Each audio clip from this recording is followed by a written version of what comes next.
Olá, hoje vamos falar sobre o filme Tale of Tales, Conto dos Contos. O filme conta a história de reinados antigos, onde uma rainha não consegue engravidar e é informada por um feiticeiro que deveria comer o coração de um monstro marinho, preparado por uma virgem para poder ter um filho.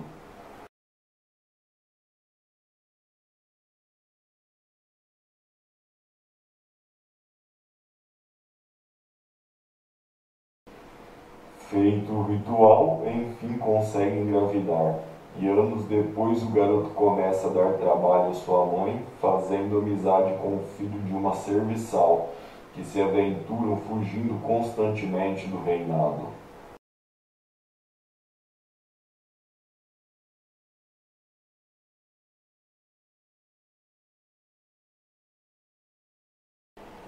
Paralelo a isso, um outro rei cria uma pulga gigante e, após a morte da praga, retira seu couro e faz um festival onde promete a mão de sua jovem e inocente filha para quem adivinhasse qual pele seria aquela.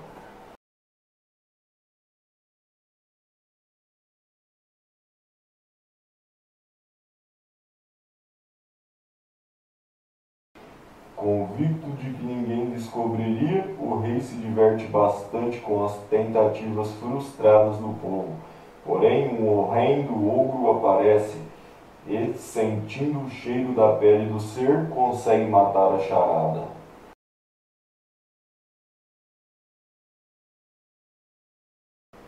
Tendo que cumprir a sua promessa, o rei então entrega sua delicada filha a essa terrível besta, que a leva para sua caverna em um alto penhasco.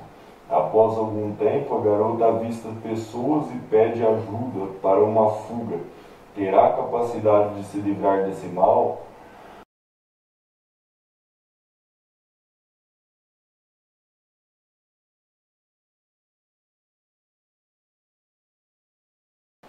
Enfim, apesar de ser meio confuso, o filme traz um conteúdo de fantasia misturado com terror e violência, momentos cômicos e um cenário antigo muito bonito, e até agradará quem curte o gênero.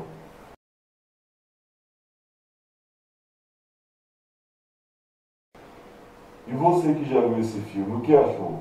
E você que ainda não viu, irá querer ver? O que espera dele? Deixe sua opinião nos comentários abaixo. Ah, e não se esqueçam de dar um joinha e inscrevam-se no canal para muito mais. Um horripilante abraço a todos e até a próxima.